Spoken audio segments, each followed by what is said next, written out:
भाइयों और बहनों, महाराष्ट्र के युवा प्रेस के हमारे मित्रों, आप सबका यहां बहुत बहुत स्वागत। नमस्कार। अंबेडकर जी की कर्मभूमि में आकर आज मुझे बहुत खुशी हो रही है। कांग्रेस का फाउंडेशन डे है और आज हम नागपुर में आपसे बात करने, आपसे मिलने आए हैं। देश में विचारधारा की लड़ाई चल रही है। लोगों को लगता है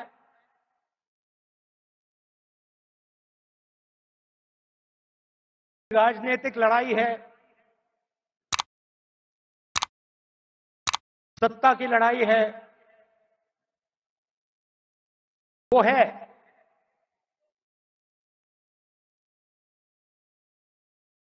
मगर इस लड़ाई की नींव जो है वो विचारधारा की है और दो विचारधाराओं की लड़ाई हो रही है। बहुत सारी पार्टियां हैं,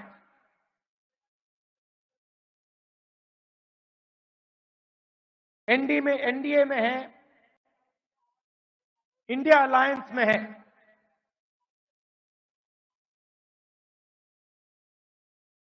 मगर लड़ाई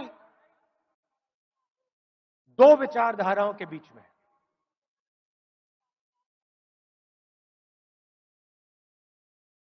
कुछ दिन पहले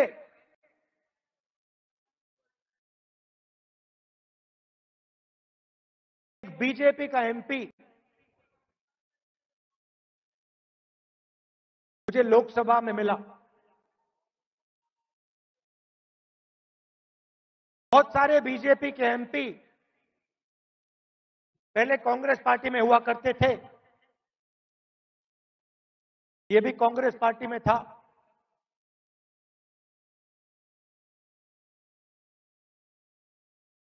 छुप के मिला मुझसे, मुझे दूर से देखा, छुप के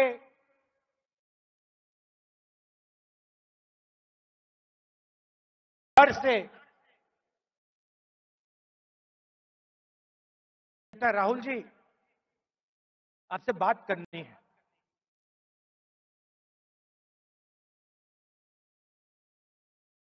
मैंने कहा भाई क्या बात करनी है, तुम तो बीजेपी में हो।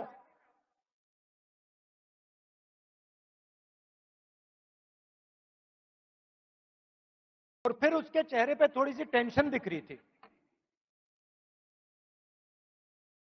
मैंने पूछा सब कुछ ठीक है क्या? मैंने सोचा शायद घर में कोई बीमार हो, कोई दुर्घटना हो गई हो। मैंने पूछा सब कुछ ठीक है? कहता है, नहीं।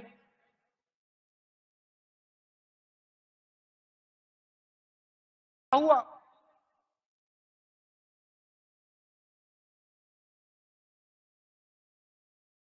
राहुल जी, बीजेपी में रहकर सहा नहीं जाता।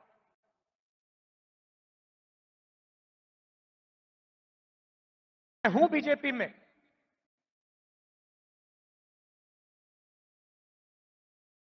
मगर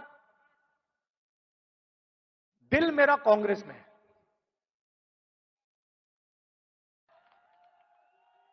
तो मैंने कहा भाई दिल तेरा कांग्रेस में, शरीर आपका बीजेपी में।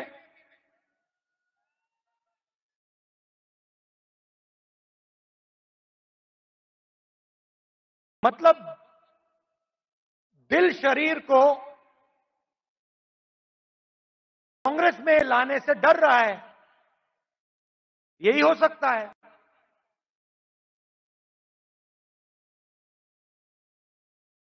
मैंने कहा मन क्यों नहीं बनता वहां? आप एमपी हो,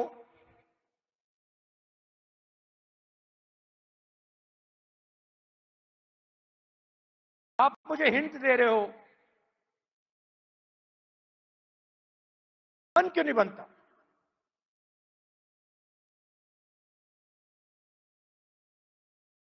कहता है राहुल जी, बीजेपी में गुलामी चलती है। जो ऊपर कहा जाता है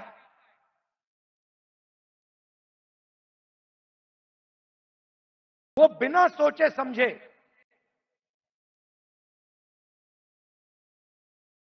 करना पड़ता है।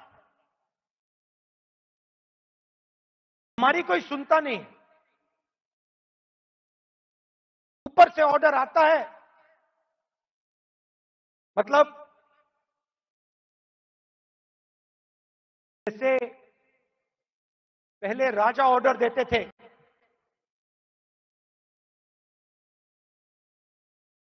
ऊपर से ऑर्डर आता है तो उसका पालन करना पड़ता है, अच्छा लगे ना लगे, चॉइस नहीं होती। आपको याद होगा हमारे जो पीसीसी प्रेसिडेंट हैं पटोले जी, ये हैं, उन्होंने प्रधानमंत्री से एक सवाल पूछ लिया था। एक सवाल पूछा था किसानों के बारे में। क्या सवाल था?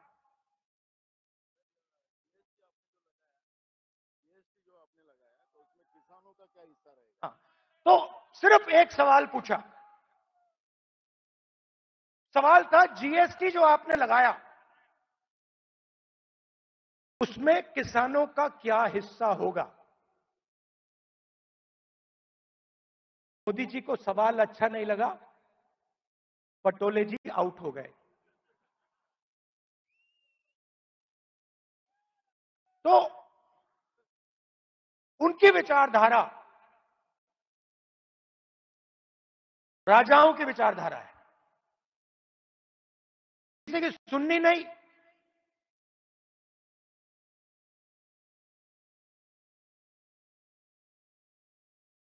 ऑर्डर ऊपर से आएगा,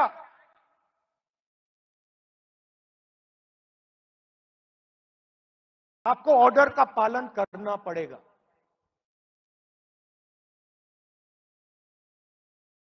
कांग्रेस पार्टी में आवाज नीचे से आती है।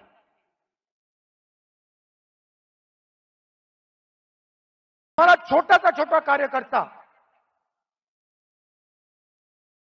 हमारे किसी भी नेता को टोक सकता है। सही है ना? हमारे कार्यकर्ता मेरे सामने आते हैं, मुझे कहते हैं राहुल जी ये जो आपने किया मुझे अच्छा नहीं लगा। तो फिर मैं उनको समझाता हूं कि देखिए मैंने ये इस कारण किया।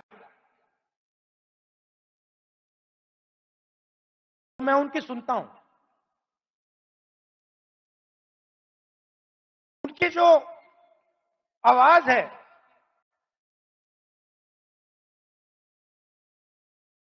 उसका आदर करता हूं, उसका रिस्पेक्ट करता हूं। यह भी कह देता हूं कि भैया मैं आपकी बात से सहमत नहीं हूं,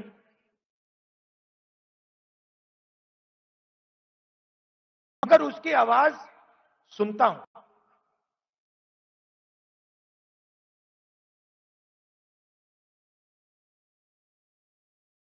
लोग कहते हैं कांग्रेस पार्टी ने क्या किया।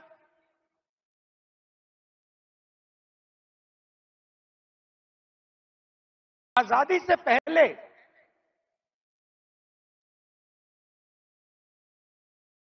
अगर आप इस देश में आते, 600 राजा थे, अंग्रेज थे, राजाओं का गन सलूट होता था,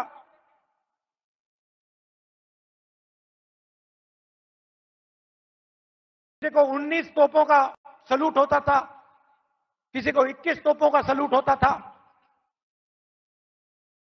मगर हिंदुस्तान की जनता को इस देश में कोई अधिकार नहीं था, कोई अधिकार नहीं था।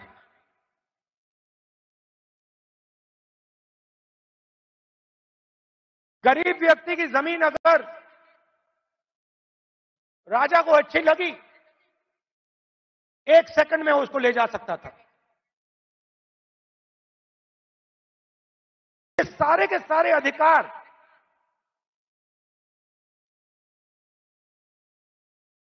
जिनकी रक्षा कॉन्स्टिट्यूशन करता है,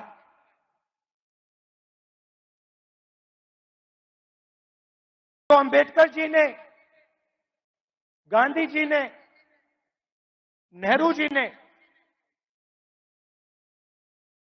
खून पसीना देके बनाया। ये कांग्रेस पार्टी ने दिया है और आरएसएस के लोग, बीजेपी के लोग इसके खिलाफ थे। आज झंडे के सामने खड़े हो जाते हैं, सलूट मारते हैं। सालों के लिए इन्होंने तिरंगे को सलूट नहीं मारा था। तो सारे के सारे अधिकार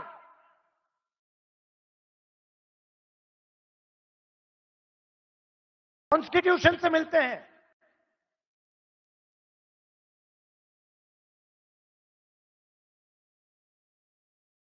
और राजा जो भी करना चाहता था करता था, उसके लिए कोई कानून नहीं थे। ये काम कांग्रेस पार्टी ने किया और ये हिंदुस्तान के इतिहास में, हजारों साल के इतिहास में पहली बार किया गया है। पहली बार एक हिंदुस्तानी को एक वोट दिया गया, चाहे वो दलित हो, आदिवासी हो, महिला हो, जनरल कास्ट का हो, तमिल हो, बंगाली हो, उत्तर प्रदेश का हो।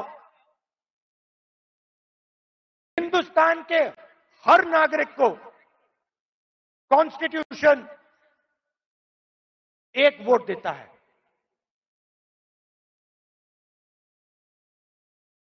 ये कांग्रेस पार्टी ने किया। गांधी जी जेल गए, नेहरू जी जेल गए, अंबेडकर जी ने सालों संघर्ष किया।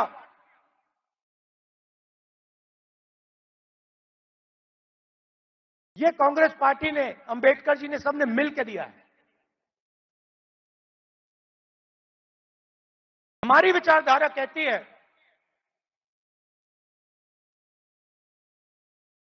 कि देश की लगाम हिंदुस्तान की जनता के हाथ में होनी चाहिए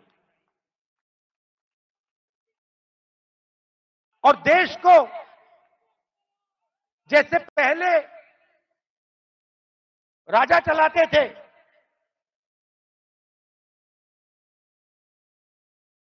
वैसे नहीं चलाया जाना चाहिए।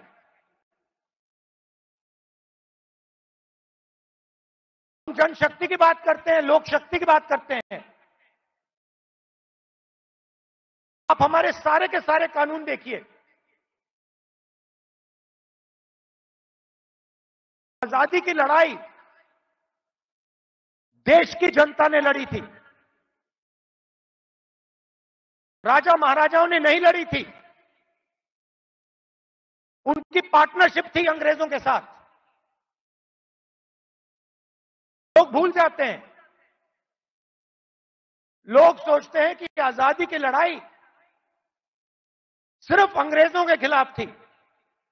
नहीं, अंग्रेजों की लड़ाई अंग्रेजों के खिलाफ थी और राजा महाराजाओं के भी खिलाफ थी। यह सच्चाई है। पार्टनरशिप थी राजाओं महाराजाओं की, अंग्रेजों की पार्टनरशिप थी। उसके खिलाफ कांग्रेस पार्टी लड़ी। किसके लिए लड़ी थी? गरीब जनता के लिए लड़ी थी। अगर आप यहां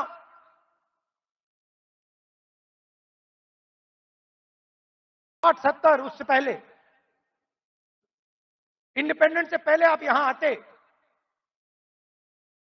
हिंदुस्तान की जनता के कोई अधिकार नहीं थे,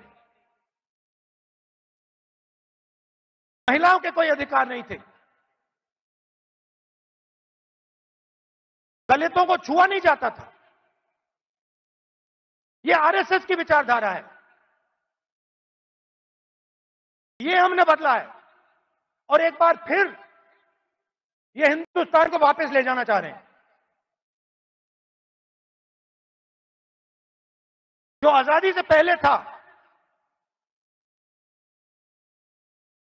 वहां हिंदुस्तान को वापस लौटा रहे हैं। कॉन्स्टिट्यूशन से, आपके वोट से अलग अलग संस्थाएं बनती हैं। ये आपकी संस्थाएं हैं, चाहे सुप्रीम कोर्ट हो, इलेक्शन कमीशन हो,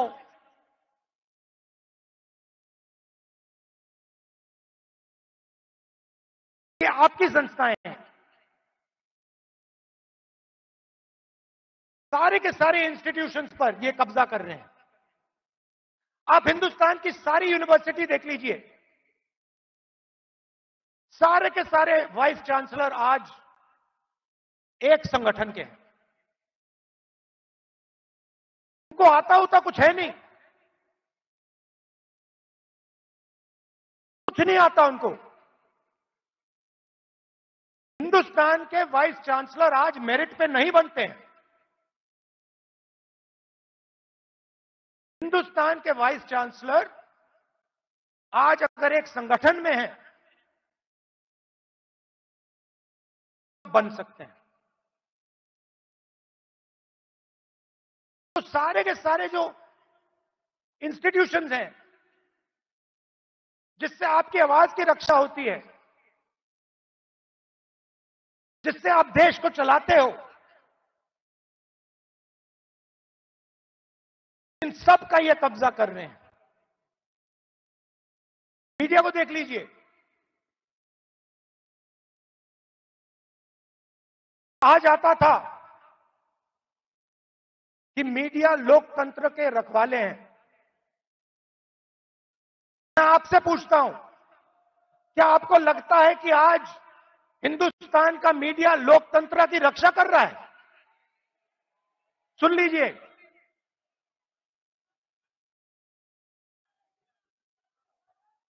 आप इनसे पूछिए, ये आपको बताएंगे कि हमारे दिल में जो है हम नहीं बोल सकते। इनके दिल में क्या है? इनके दिल में वो है जो हिंदुस्तान की जनता के दिल में है, वो नहीं बोल सकते।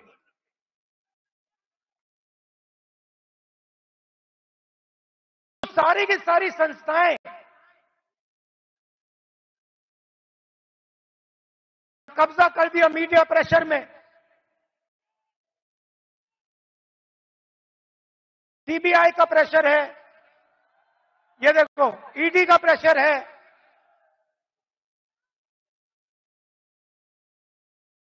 लड़ाई इस बात की है, हम देश की जनता को देश की शक्ति देना चाहते हैं। देश की जनता को देश की शक्ति हम पकड़ाना चाहते हैं। लोग कहते हैं कि कांग्रेस पार्टी ने सफेद क्रांति की।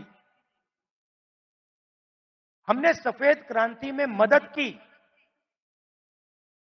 मगर सफेद क्रांति को आनंद के महिलाओं ने शुरू की।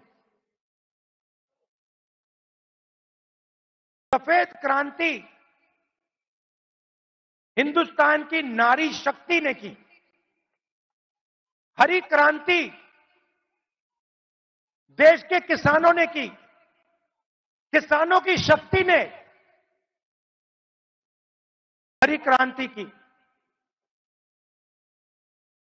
आईटी रेवोल्यूशन देश के युवाओं ने किया। कांग्रेस पार्टी ने मदद की, कांग्रेस पार्टी ने विजन दिया,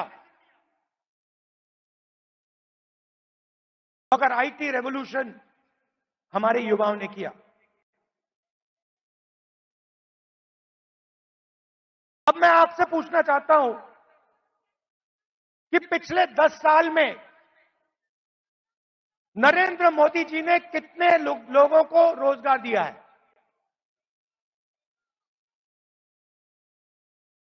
40 साल से सबसे ज्यादा बेरोजगारी आज है, और हिंदुस्तान के युवाओं की जो शक्ति है,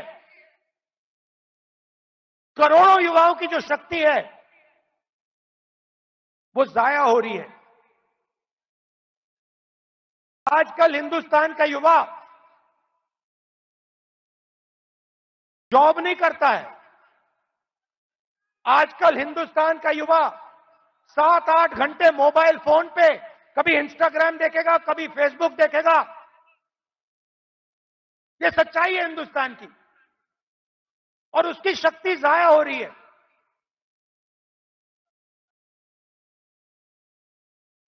एक तरफ किसानों पर आक्रमण, युवाओं पर आक्रमण, और दूसरी तरफ हिंदुस्तान के 2-3 अरबपतियों को देश का पूरा धन दिया जा रहा है।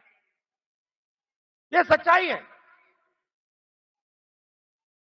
भाइयों और बहनों, सुनिए, कुछ दिन पहले मेरे पास कुछ युवा आए, मुझे कहते हैं, राहुल जी, अग्निवीर योजना से पहले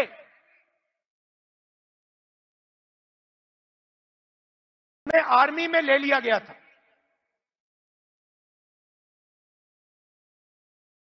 1,50,000 युवाओं को हिंदुस्तान की सेना ने और एयरफोर्स ने एक्सेप्ट कर लिया था। उन्होंने फिजिकल टेस्ट पास कर दिया और एक्सेप्टेंस उनको मिल गई। 1,50,000 युवा।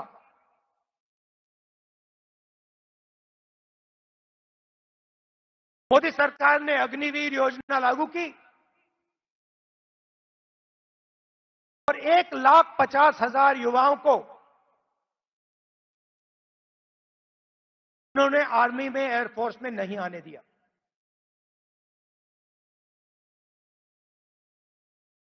देश प्रेम की भावना थी। रो रहे थे, मेरे सामने रो रहे थे।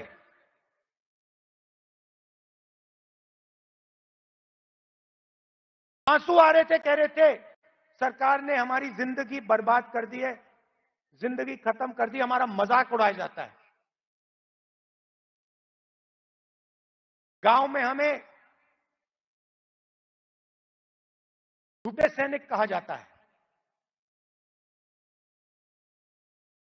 इतनी भी इज्जत नहीं रखी। उनको अग्निवीर योजना में भी नहीं आने दिया।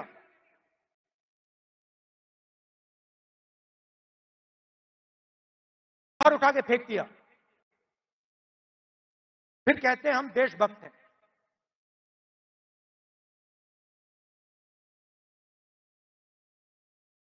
इससे देश का फायदा नहीं होने वाला।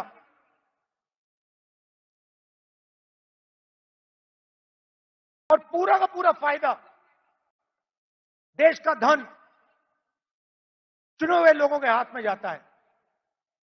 मैंने पार्लियामेंट में सवाल पूछा, बीजेपी के लोगों से पूछा, हिंदुस्तान को 90 लोग चलाते हैं, आईएएस के अफसर हैं, पूरे बजट को बांटते हैं। मैंने पार्लियामेंट में पूछा कि इनमें से ओबीसी कितने हैं, दलित कितने हैं, आदिवासी कितने हैं।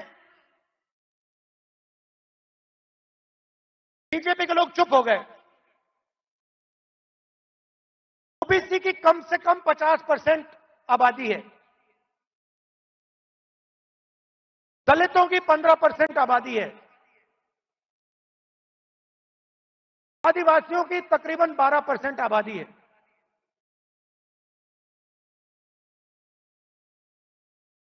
90 अफसर में से 3 ओबीसी हैं।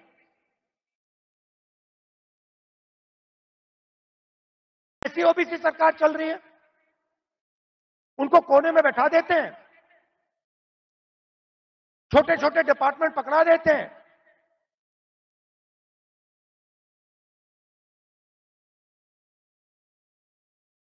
हिंदुस्तान की सबसे बड़ी कंपनी, 100-200 सबसे बड़ी कंपनी की लिस्ट निकालो, मुझे दिखा दो इनमें कौन सा ओबीसी है, कौन सा दलित है, कौन सा आदिवासी है। स्टेट की ब्यूरोक्रेसी में दिखा दो।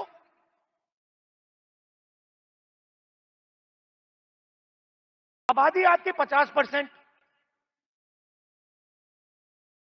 दलितों की 15%, आदिवासियों की 12%।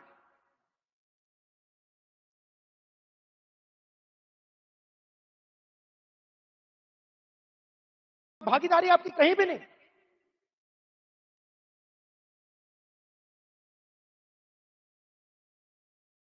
अब कंपनीज का नाम निकालो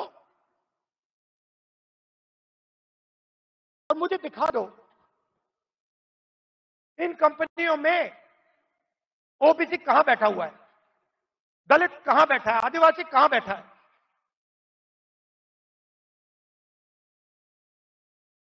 और ये सिर्फ मैं आईएएस की बात नहीं कर रहा हूं, हर फील्ड में ये हालत है।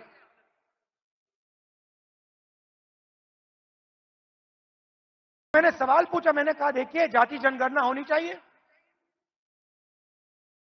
देश को पता लगना चाहिए कि इस देश में ओबीसी कितने हैं।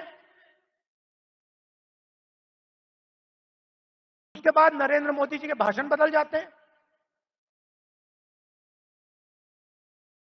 पहले अपने आप को ओबीसी कहते थे, मेरे भाषण के बाद कहते हैं हिंदुस्तान में तो सिर्फ एक जात है, वो भी गरीब। अगर हिंदुस्तान में सिर्फ एक जात तो आप ओबीसी कैसे बन गए।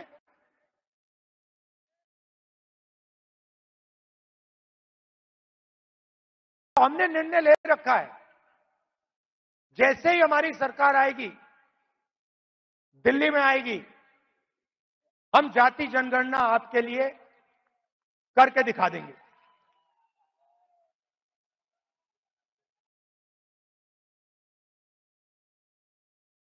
और देखिए, जो मैंने शुरुआत में कहा, यह विचारधारा की लड़ाई है। करोड़ों लोगों को बीजेपी की सरकार ने गरीबी में फिर से धकेल दिया है। जो काम हमने भोजन के अधिकार से, मनरेगा की मदद से किया, वो सब खत्म कर दिया इन लोगों ने। हमें दो हिंदुस्तान नहीं चाहिए। एक हिंदुस्तान अरबपतियों का, मीडिया वालों का, सेलफोन वालों का, सपने का, उसमें कोई सच्चाई नहीं है।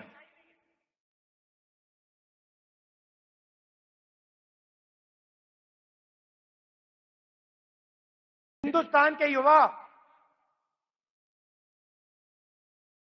सोशल मीडिया से जी नहीं सकते, कमा नहीं सकते। हिंदुस्तान के युवाओं को रोजगार की जरूरत है। यह काम नरेंद्र मोदी जी और एनडीए की सरकार नहीं कर सकती। यह काम सिर्फ इंडिया अलायंस कर सकता है, क्योंकि इस काम को करने के लिए हिंदुस्तान की जनता की आवाज को सुनना होगा, नफरत मिटानी होगी और इस देश को एक कर जोड़कर आगे जाना पड़ेगा। कन्याकुमारी से कश्मीर हम चले, 4000 किलोमीटर चले, नफरत के बाजार में मोहब्बत की दुकान हमने खोली। आप कांग्रेस पार्टी की विचारधारा समझना चाहते हो, इस लाइन से आप समझ जाओगे। सिर्फ एक लाइन की जरूरत है। अगर आपके दिल में हिंदुस्तान के लोगों के लिए मोहब्बत है, अगर आप नफरत के बाजार में मोहब्बत की दुकान खोलना चाहते हो, तो आप कांग्रेसी हो।